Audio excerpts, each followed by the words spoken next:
أعوذ بالله من الشيطان الرجيم. Bismillahirrahmanirrahim. Gloire à Allah, Seigneur des mondes, Créateur des cieux, à lui toutes les louanges et toute adoration. Salawat ala Muhammad. Allahumma salli ala Muhammad wa ali Muhammad. Chers frères, chères sœurs, assalamu alaikum wa rahmatullahi wa barakatuh. Aujourd'hui, j'ai besoin de toute votre attention parce que je vais vous parler de Karbala. Mais non pas le Karbala des martyrs, non pas le Karbala de la souffrance, non pas le Karbala des malheurs, mais le Karbala de la patience. Vous savez, pendant cet événement de Karbala, certes, il y a eu beaucoup de martyrs que nous commémorons tous les ans, mais il y a justement dans cette tragédie des choses que nous devons prendre en compte. C'est les leçons de notre vie, de la vie que nous devons mener tous les jours, que ce soit aujourd'hui, demain ou dans le futur. Vous savez, Imam Hussein, avant le départ pour Karbala, il était au courant de tous les malheurs qui l'attendaient. Il savait qu'il allait perdre son frère, ses fils, son meilleur ami, ses neveux, ses partisans. Il savait la souffrance de ses sœurs et de sa fille pendant la Sham el-Riba, mais il n'a rien lâché. Il a voulu sauver l'islam, sauver l'humanité. Pourquoi justement il a tenu à garder cette patience? C'est parce que Dieu lui a également donné tout ce pouvoir que Dieu nous a également donné aujourd'hui. C'est bien sûr de développer la patience. Vous savez, certaines choses arrivent qui nous apparaissent comme négatives et nous les voyons comme des obstacles parce que nous ne les comprenons pas. Nous ne comprenons pas les raisons pour lesquelles ils nous sont arrivés. Mais nous devons les accepter et à ne pas baisser les bras car ces choses viennent de Dieu et nous devons croire qu'au bout du compte, il y en a en elles du bon sens. Du bon sens que nous soyons en mesure de les voir ou non. Et généralement, ces sens-là, nous ne les voyons jamais. Et nous devons nous tourner sur des choses sur lesquelles nous avons un contrôle, que nous pouvons changer. Ces obstacles, nous devons les faire disparaître. Pour cela, nous devons nous concentrer sur les modifications que nous pouvons apporter en nous-mêmes. Dieu dit dans le Saint-Coran, en vérité, tant que les gens ne changent pas ce qui se trouve dans leur cœur, Dieu ne changera rien sur leurs conditions. Pour cela, nous avons une arme. C'est bien sûr, comme je vous l'ai dit, c'est de développer notre patience. Un jour, un homme vint voir le prophète et lui demanda ce qu'il devait faire pour pouvoir entrer au paradis. Et vous savez ce que le prophète lui répondit? Il lui répondit, ne te mets pas en colère. Juste cette phrase-là. Cet homme était connu pour se mettre facilement en colère, alors le prophète lui fait comprendre qu'il devait changer et faire des efforts sur son comportement colérique. Modifier et améliorer son comportement sont des choses faciles. Si le prophète le dit, c'est qu'il est possible de le faire. Dans un autre hadith, le prophète dit « Quiconque désire vraiment devenir patient, Dieu lui donnera de la patience ».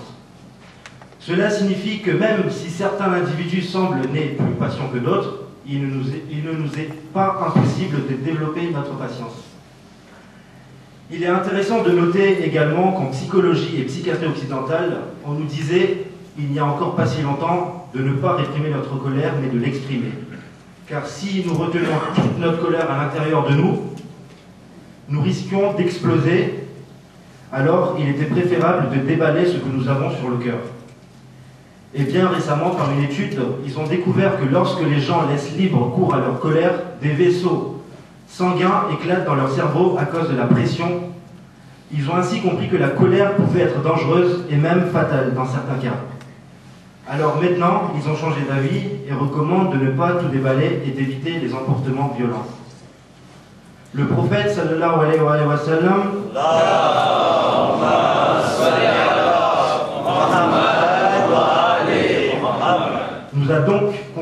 nous a donc encouragé à faire preuve de patience. Il est donc recommandé de faire preuve de patience en toutes circonstances.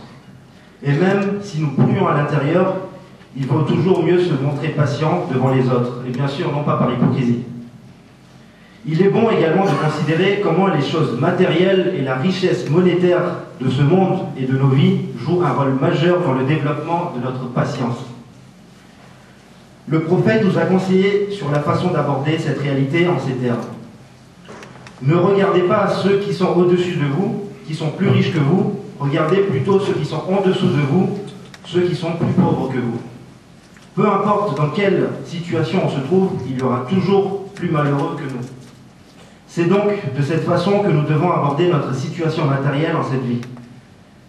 De nos jours, et on est tous conscients, je suppose, que nous accordons de plus en plus d'importance aux choses matérielles, jusqu'à être obsédés par elles. Amasser le plus de biens possible matériels en cette vie semble être le but qu'on s'est tous donné dans cette vie, et vers laquelle nous canalisons toute notre énergie. Mais le fait d'assurer notre subsistance ne devrait pas prendre le dessus sur notre paix intérieure ni l'affecter de façon négative. Nous devons cesser de toujours considérer ceux qui sont plus riches que nous, sinon nous ne serons jamais satisfaits de ce que nous avons aujourd'hui et de ce que Dieu nous a donné bien sûr aujourd'hui. On dit souvent que l'herbe semble plus verte chez le voisin, et plus une personne possède de biens, plus elle en veut. Nous ne serons jamais satisfaits de notre situation matérielle si nous considérons l'acquisition des biens comme un but en soi. En considérant ceux qui possèdent moins que nous, nous serons plus reconnaissants envers Dieu, envers les autres, pour les bienfaits dont Dieu nous comble. Il y a un autre hadith du prophète, sallallahu alayhi wa sallam,